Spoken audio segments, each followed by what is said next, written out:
ओम नमः शिवाय। अब सुनिए सावन मास महात्म्य की कथा। महादेव जी कहते हैं, हे पार्वती, सांबादित्य से उत्तर दिशा में कपालेश्वर विराजमान हैं। उनका दर्शन करने से मनुष्य अश्वमेघ यज्ञ का फल पा लेता है और पूर्व जन्म के पापों से मुक्त हो जाता है। उससे उत्तर कोटीश्वर लिंग है, जो सब प्रकार के पापों का नाश करने वाला है। वहाँ कोटि ऋषियों ने सिद्धि प्राप्त की है, इसीलिए उसका नाम कोटीश्वर है। जो मनुष्य भक्ति भाव से कोटेश्वर का पूजन करता है, उसे 1 करोड़ मंत्र जप का फल प्राप्त होता है। कोटेश्वर के निकट वेद वेत्ता ब्राह्मण को स्वर्ण देना चाहिए। सोमेश्वर, दैत्यसूदन, बाल रूपधारी, ब्रह्मा, अर्क स्थल, सूर्य तथा शशिभूषण, यह 6 प्रभास क्षेत्र के श्रेष्ठ देवता हैं।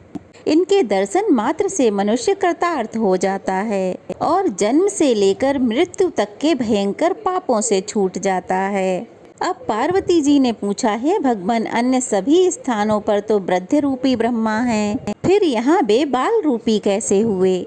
कृपया ये भी बताइए। तब महादेव जी कहने लगे, देवी, मनुष्य इस संसार में तभी तक दुख, शोक और भय के सागर में डूबे रहते हैं जब तक कि ब्रह्मा जी के प्रति उनकी भक्ति नहीं होती। जीव का मन जैसे अन्य विषयों में लगा है, वैसे ही ब्रह्मा जी में भी लग जाए तो भला कौन बंधन से मुक्त नहीं होगा? सोमनाथ से ईशान कोण में और सांबादित्य से अग्नि कोण में ब्रह्मा जी का उत्तम स्थान है। वहीं पर बाल रूपधारी ब्रह्मा जी विराजमान हैं, जो संपूर्ण जगत के स्वामी, सब लोगों के श्रेष्ठा और महान जगत के स्वामी हैं। वे ही इस प्रभास क्षेत्र में 8 वर्ष की आयु में आए हैं।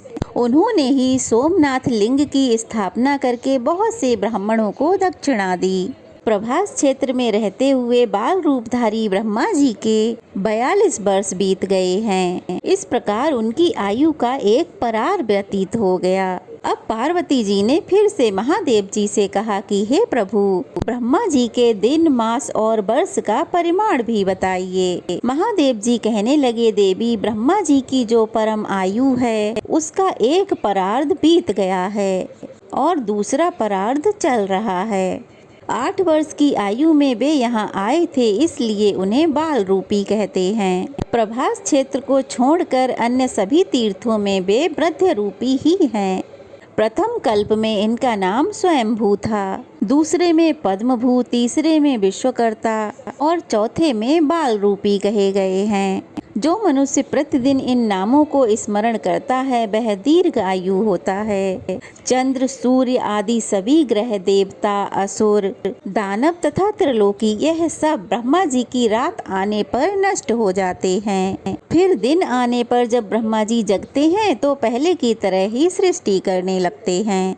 पलक झपकने में जितना समय लगता है, उसके 1/4 भाग को त्रुटि कहते हैं। 2 त्रुटि का 1 निमेष होता है। 15 निमेषों की 1 काष्ठा होती है।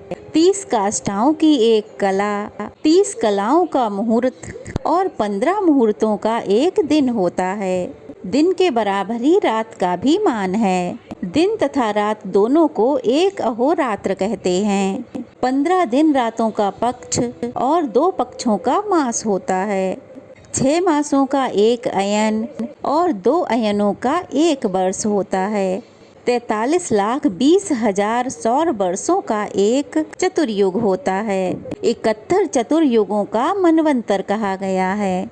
यहाँ संक्षेप से इंद्र देवता की आयु बताई गई है। ब्रह्मा जी के 1 दिन में 14 मनु और 14 इंद्र नष्ट होते हैं। विश्ववक्ता, विपश्चित, स्वचित्ती, शिबी, विभु, मनोभु, ओजस्वी, बलि, अद्भुत, शांति, वृषा, सत्भामा, दिवसपति, शुचि, यह 14 इंद्र हैं।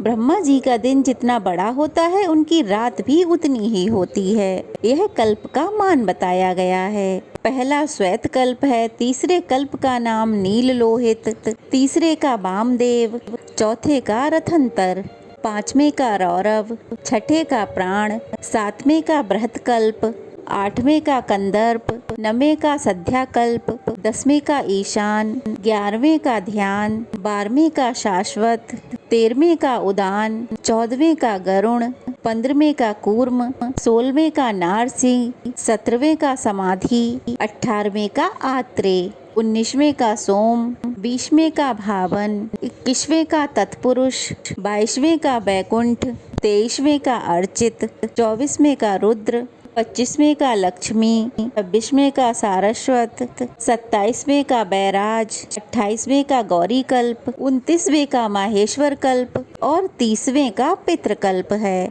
यही ब्रह्मा जी की अमावस्या है। ब्रह्मा जी के महीने के ये 30 कल्प बताए गए हैं। इस समय बराह कल्प चल रहा है। यही ब्रह्मा जी की प्रतिपदा है, जिसमें भगवान बराह ने रसातल से पृथ्वी का उद्धार किया था।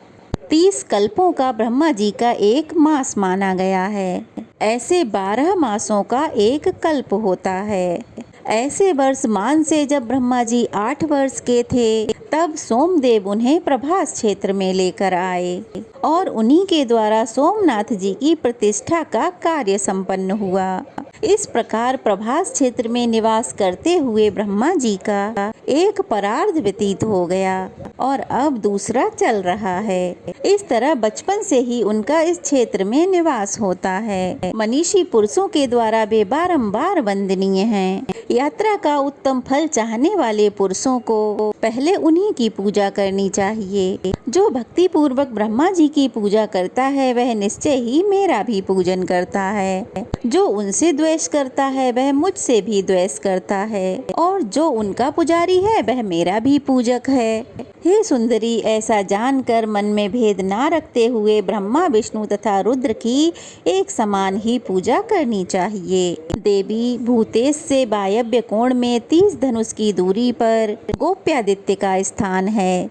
पूर्व काल में महातेजस्वी श्री कृष्ण जब 56 कोटि यादवों के साथ प्रभास क्षेत्र में आए, उस समय 16,000 गोपियां भी वहीं आ गईं। उनमें से जो सर्वश्रेष्ठ 16 गोपियां बताई गई हैं, उनके नाम बताता हूँ, सुनो। लंबिनी, चंद्रिका, कांता, अक्रूरा, शांता, महोदया, भीषणी, नंदिनी, अशोका, सुपर्णा, बिमला, अक्षया, शुभदा, शोभना और पुनिया, ये हंस अर्थात श्री कृष्ण चंद्र की कलाएं मानी गई हैं। परमात्मा श्री कृष्ण ही हंस हैं और उनकी ही यह शक्तियां हैं।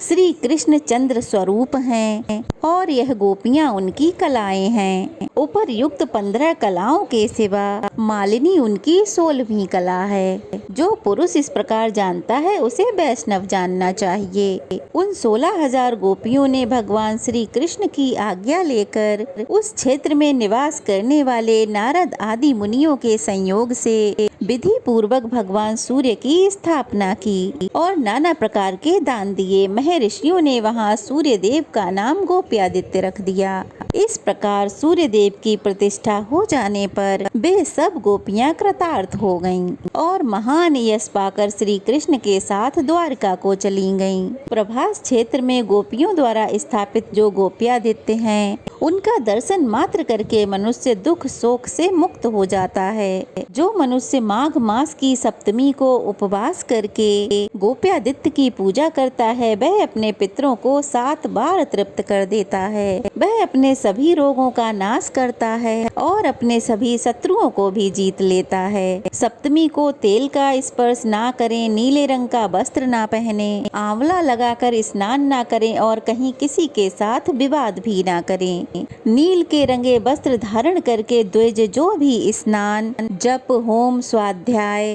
तथा पितृ तर्पण आदि कर्म करता है, वे तथा इसके पंच यज्ञ भी इस नील सूत्र के कारण नष्ट हो जाते हैं।